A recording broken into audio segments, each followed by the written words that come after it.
President, if I could, on China, they reported for the first time since the outbreak no new cases over a 24-hour period.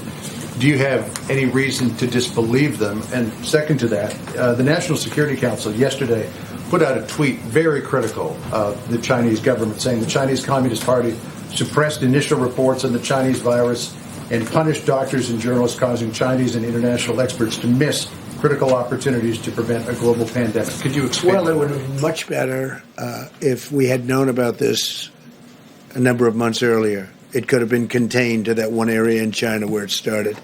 And certainly the world is paying a big price for what they did, and the world is paying a very big price for not letting them come out. Everybody knows that. We all know that. As far as believing what they're putting out now, I hope it's true.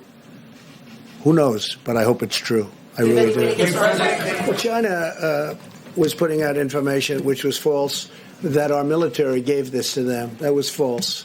And rather than having an argument, I said, I have to call it where it came from. It did come from China.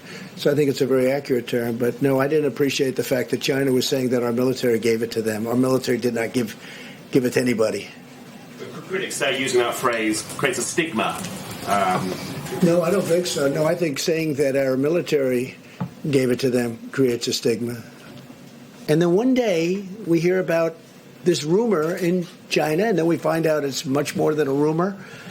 And then all of a sudden we make a great decision to close it up early. It would be a whole different world. It would be a whole different world. But we make a decision to close it up to China, and all of a sudden tourism, and then we close it up to Europe, which, people never heard of this before. I'm not sure that that's ever been done. I know that when I made the decision to close it to China, people told me that's never been done before, but it was a great decision. We make good decisions. So I'll tell you my best decision. The people behind me are total pros. All over the world, they're respected. Dr. Birx, Anthony, who's become He's become a major television star for all the right reasons. No, he's just so professional, so good. The people that we have working here have been incredible, and they're totally respected.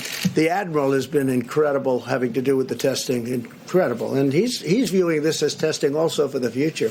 We're building a platform.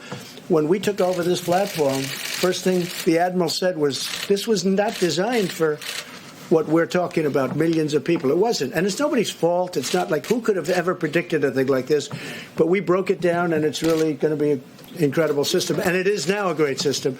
I just want to say these are incredible people standing behind me. They're the most respected in the world. Every country that you've mentioned today so far has called them, and they call them all the time for advice. There's nobody better than what we have.